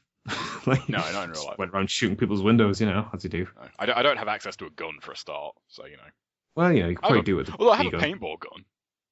Yeah, I bet that could smash like a single pane of glass. I bet it could. I mean, like I have it. Not like a car window though. I don't know. If you were talking like a pane of glass on like a greenhouse, yeah. I mean, Well, yeah, But like, it wouldn't go through a car window, no should we way. put this to the test because you can Car windows are tough as fuck. you can get those things up fucking powerful. Like I know you can jack them up, but what you have to what you have to have them for like shoot actually lead playing paintballs. like actually playing people. It's like not even close to what they can go to. Yeah. So this could be an idea. Might have to try this. Do you think someone? Right. Do you think Are you gonna someone stand in the way? Try it. Like if I knew someone that had a car, I'm like, can I just try this? And if it breaks the window, I'll pay for it to be fixed. Is that really worth it? I'm not going to try it on their windscreen. That'll cost a lot of money. I'll just try it on a regular, like one of the, door windows. All right. It'd be So worth it to satisfy my curiosity. you could just go to like a scrapyard or something and shoot cars there. That's a much better idea. Yeah, could try that. What we're talking about? The I don't Division. know. The Division, yeah. So the Division for Joe is Ubisoft showed it off at last year's? No, was it the year before that? I can't even remember. Was it last year's E3, Brad? What are you talking about? Sorry. The Division. Yeah. Okay, that's good saying. That feels like so long ago. I know, right? Yeah, so it's like I guess Borderlands style sort of game almost in terms of like the co-op-y sort of. Yeah, it's a co-op-y squad shooter, but But there's with sort of instant instance online. It will like dynamically drop other people's squads. Like you'll be playing co-op, and then it will run in like certain hotspots. It will drop in real people, So it's a bit like other squads to fight Invasions against. in like Dark Souls or something. Yeah, like- but yeah. So like, it's So attempted to instead of team one guy, deathmatch it's in like a random squad. places. Yeah, pretty much. Except Yeah. it's open world, I think. Yeah, and there's loot and stuff, Yeah, you get guns as loot. Right, and it looks pretty. and it's gorgeous, yeah. Well, it's probably the best looking game I've seen recently. Yeah. So that game Looks promising, for sure. Yeah. So and having Driver San Francisco dudes involved is cool because I really liked a lot of the stuff that game did. Like. Oh yeah, and the crossover between that genre is... Oh yeah, there's gonna be going into comas, and I guess they could have like the You can teleport between people. zoom out of the map and then Yeah. zoom down and stuff like. I guess there wasn't much like tech wise in San Francisco that was crazy. Did you play as a drone on your iPad? Yeah, no. I hate that. Like play like a reduced version of this game on your phone. I don't know The why. bus. Yeah, that stuff seems really weird to me. I don't know why you do it when you could just, play There's a the God of War game on actual game. phones. I bet that's terrible. But it was on it's fucking old as hell. It was like by phones, I mean like when Nokia was still. Oh, you mean king like of the phones. Yeah, the like it's shitty like really 2D platformer thing Yeah. that they did with every game ever. Like there was like a Splinter Cell game I remember. There's a Prince of Persia one too. Yeah. Yeah. So that's pretty much all I've got for news, unless anyone else has got any crazy stories. I looked really hard. I couldn't find. Oh, any. there was one thing. Microsoft bought Gears, didn't they? They actually bought the IP, I think. And Yeah, there's that's going to be more Gears games. There's going to be a fifth I remember Gears that game. now. Yeah, hype. No. I don't want to. God. It pisses me off to this day what they did with that. Why did they could have left it at 3, would have been fine, but no. I think that was I mean, it was mainly a product of the sort of shitty, too long console cycle, where it was like, well, yeah, I mean, in we that can't really year, produce something for next gen, so we may as well just chuck something out now. Like, yeah, and I think that year, I'm pretty sure that was one of, if not the only exclusive the Xbox had. I think that was it. And I'm not sure what, Sony has at least one or two things, it seems, a year. They seem to have their first party stuff is really constant and usually pretty damn good as well. So, was Gears Judgment last year? I want to say it was. It was, wasn't it? was not. I swear it was last year. because Gears 3 was 2011, I think. Yeah, and then wasn't Judgment a year later? And then Judgment wasn't the year after. I think it was 2013. Maybe it was. And like Sony had The Last of Us in 2013. They probably had something else. It was March 2013. Yeah. Thought so.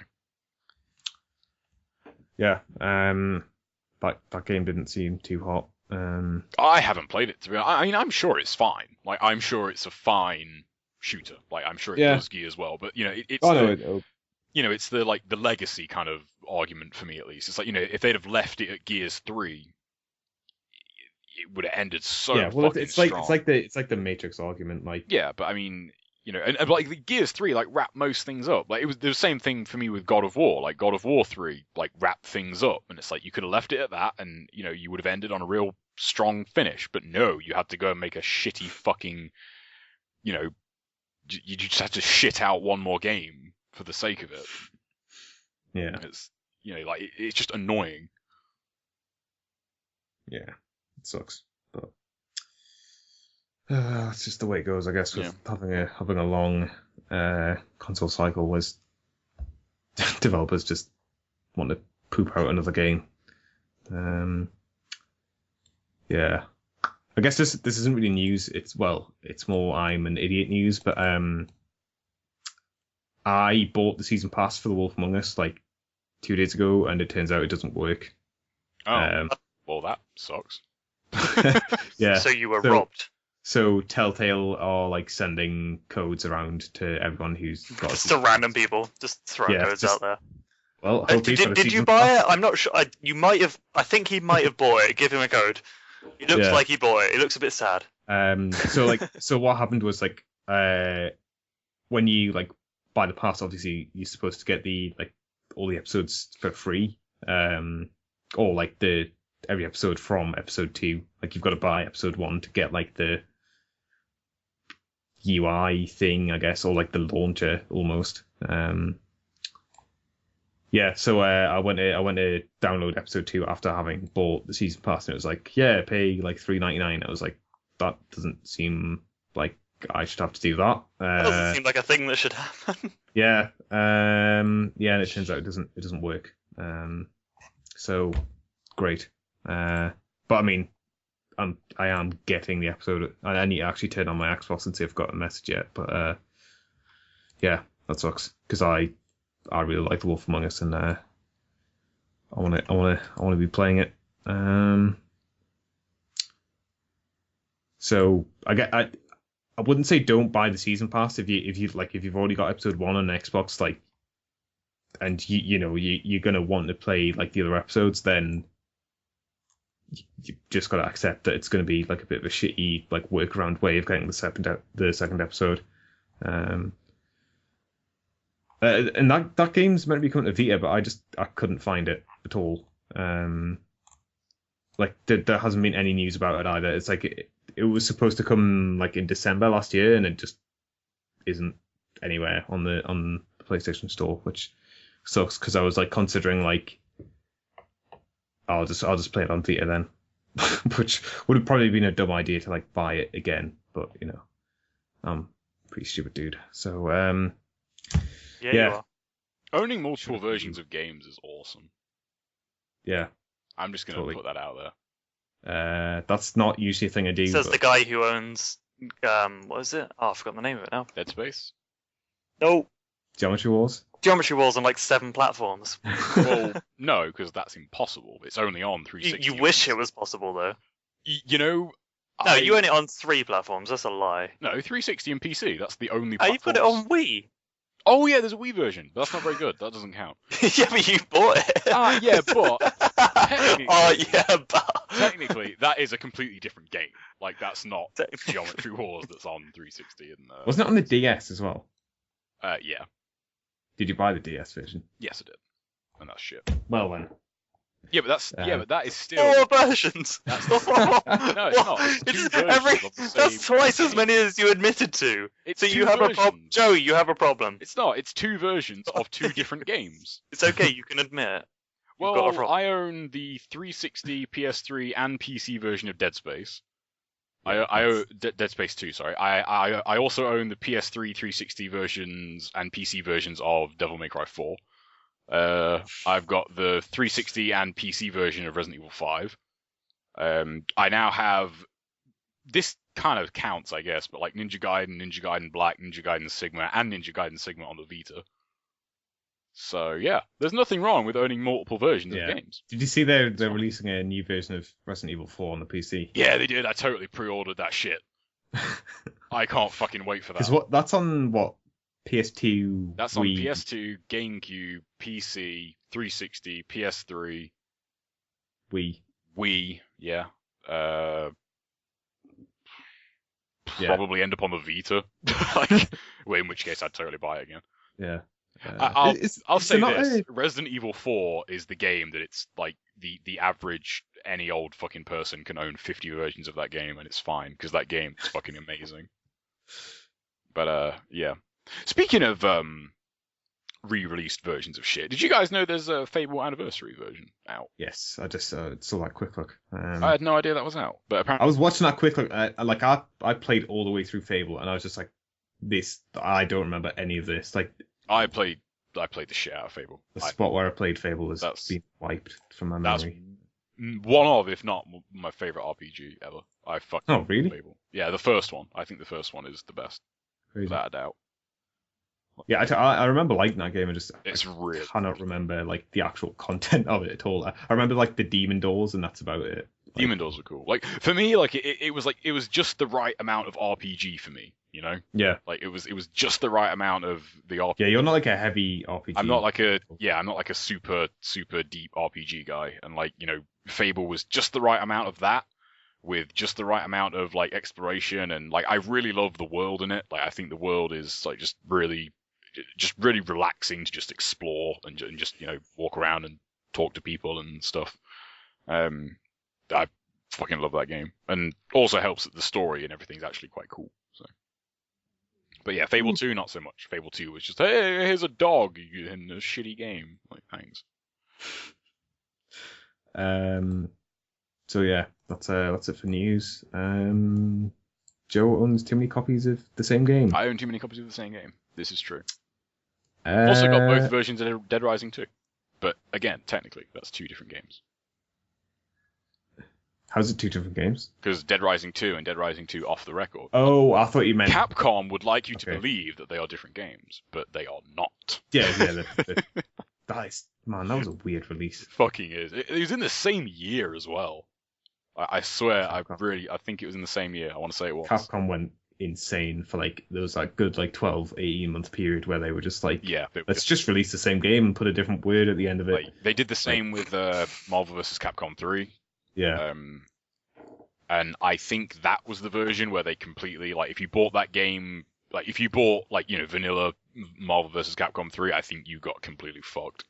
Yeah. Like, you had to, like, your DLC, like, you had to buy all the DLC, and the Ultimate version, I'm pretty sure, came with all the DLC and was cheaper, and I don't think there was a way to buy the exclusive Ultimate Edition DLC for the regular version of the game. Yeah. So basically, you had to buy the Ultimate version of the game.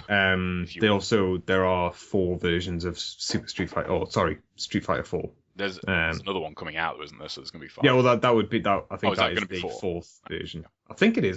Or maybe it's that's. Well, there's Street Fighter 4, there's Super Street Fighter 4, there's Street Fighter 4 Arcade Edition, and there's going to be Ultimate Super Street Fighter 4. Yeah, for some reason I had it in my mind there was a version called Championship Edition, but I don't think that's true. No, I don't think there is one of that. But yeah, there's a lot of. But I mean, Street Fighter, you know, people buy it every single time. So yeah, if people buy it, you can't blame them for doing it. Completely, yeah. That's the thing, man. It's Capcom. They're not like they're in a lot of trouble though, aren't they? Financially. I don't imagine that's why they're releasing the same version. Yeah, but like they're like really not doing very well. So yeah, that sucks because Capcom does make some good stuff, even if they are sort of. There was a time in the PS2 era for me personally, they were fucking gods for me. Because like every single game they made was just amazing, and I fucking loved it.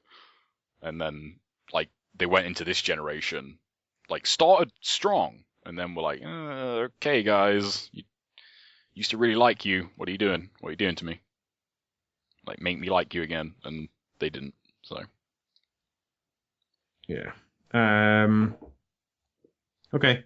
I think that's probably gonna do us for today. Can't think of any more news, which is surprising considering we haven't recorded one of these for a while. I guess Nintendo outlined the new strategy, but there wasn't really much to shout about there. What like I missed that. What did they actually say anything or? I mean, like they're not suddenly jumping into like some crazy market. Like they're not going to suddenly start selling trading cards again or something. But let's just get this article up.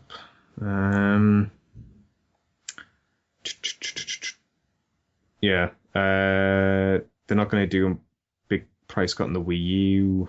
How much is a Wii U? I don't know, like 200 quid or something.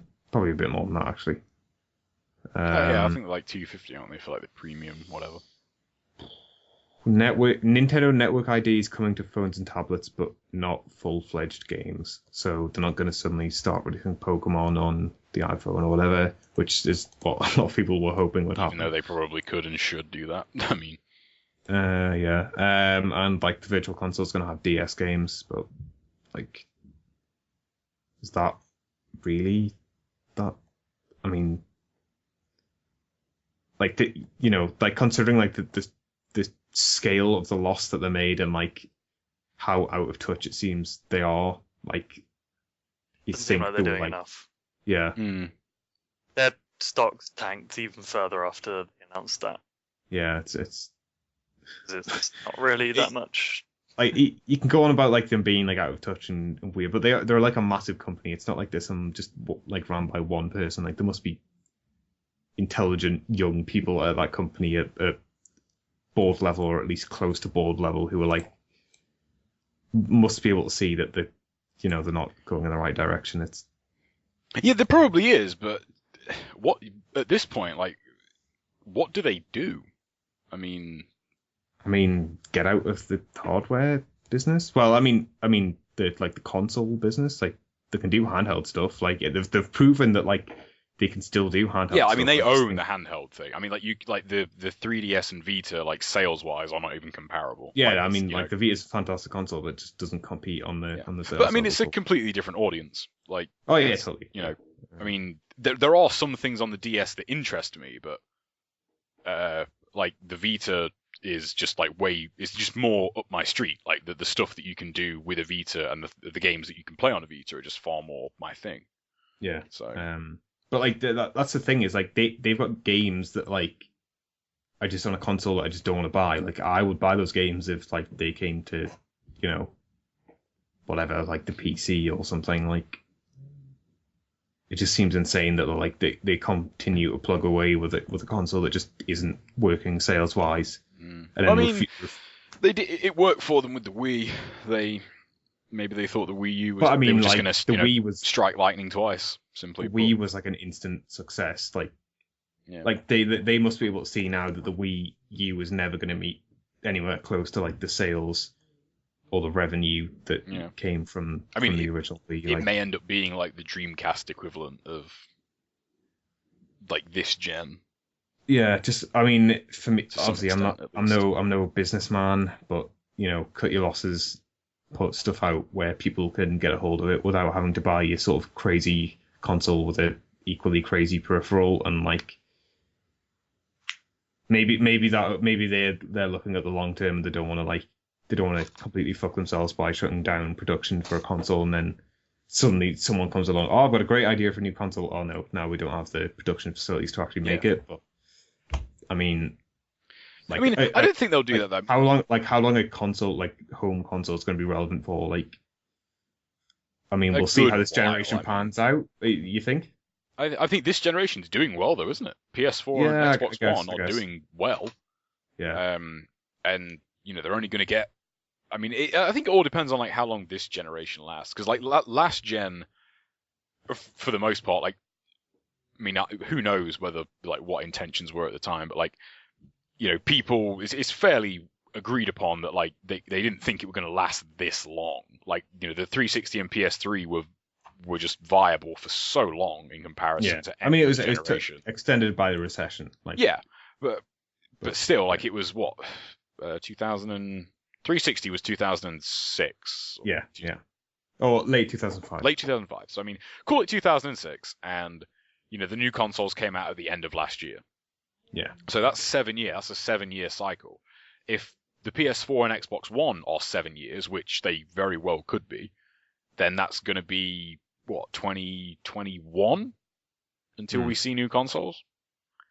Like, who knows what stuff is gonna, like, who knows what the state of things are gonna be by that time. Like, if the Oculus Rift suddenly becomes the thing. Yeah, the Oculus Rift could be viable by then. Like 4K could be as common as a HD TV is now by then. Probably will be, I think. Yeah, like who knows? It's you know, and with 4K and Oculus Rift, maybe that'll give, you know, consoles a whole new load of shit to do. So you know, they'll be viable for one more gen, and then through the course of that generation, people will probably say, oh, this will be the last generation. And then, oh no, we got a whole new load of shit for you guys. Like, it seems like to some extent that happens every generation. Yeah. But, like, it only seems like this gen is the part where people have maybe thought, oh, this could probably be the last console generation, you know? Yeah. Like, when the PS2 and Xbox were out, you knew there was going to be a PS3 and an Xbox 2. Like, yeah. Sure, you knew there was going to be one.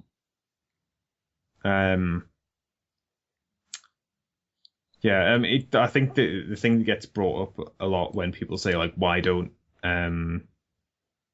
they just get out and just do software is the whole Sega thing.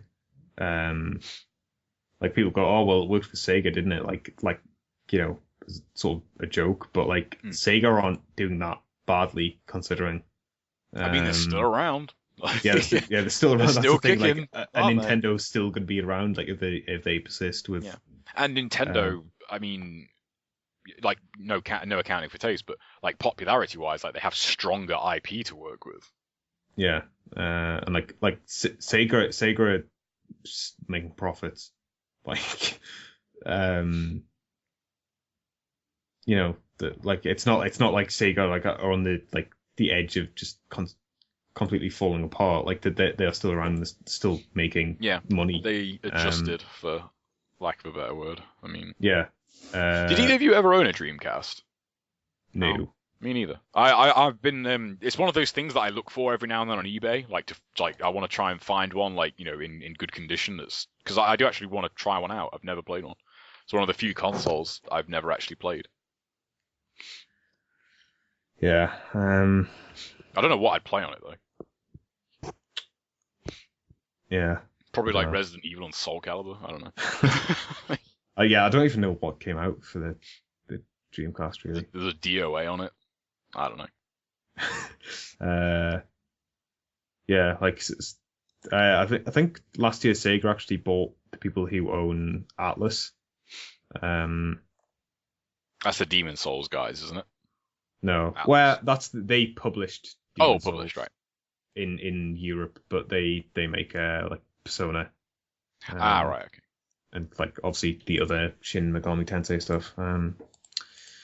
But yeah, like Sega's still around, so I don't really see how that argument is relevant at all. Like if Nintendo are going to just go down this route of like head down, we'll just barrel on and do what we've always been doing, like I can't see them being around for much longer if they continue to make insane, like, what was it, like $250 million loss or something.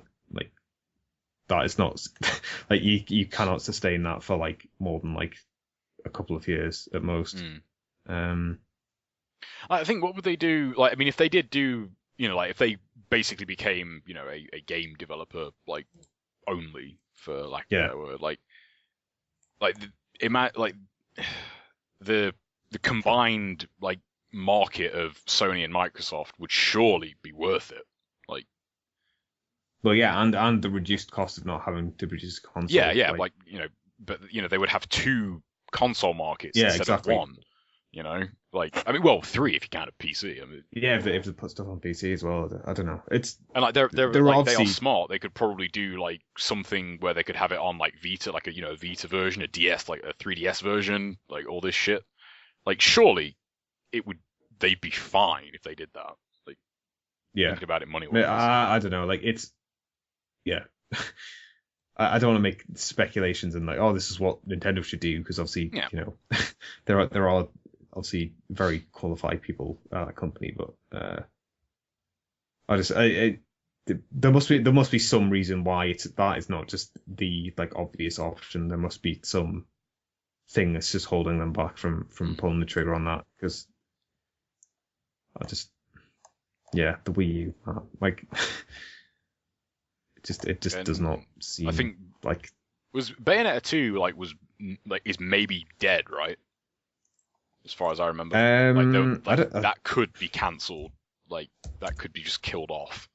That would suck if that was true, but yeah, because like if that comes out, I'll get a Wii U at some point to play it because love me some Bayonetta, but there doesn't seem to be any news about it being. I just remember that like one story I saw a while ago. It was like there was like a list of games that Sega were like considering like killing off or something, or like Nintendo, something to do with Sega and Nintendo, and Bayonetta 2 was one of them. Pretty much like we might kill this game. We might not actually do this game in the end. I don't know. There's still news stories about it still coming out from like 2 weeks ago or something. So, apparently, it is still coming out. So that's cool then, because I want to play that. Bayonetta's a game that I really wish I'd played more. Yeah, should have made more time for that game, but yeah. Right. I know I've said this probably about 4 times already, but I think that's the end of the podcast. Maybe. Are you sure? I don't know. You can email us at themightyelectronicbox@gmail.com or reach us on Twitter at TMEB Podcast. We'll maybe record next week. If we feel like it. I mean, I should be all right to record next week. I'm completely free next weekend, so yeah, hopefully. Cool. No, I really want to play more Gravity Rush. Brad's just a hobo student, so he can do whatever. Oh. Shots fired. Anyway. Yeah. Bye. Bye. Bye.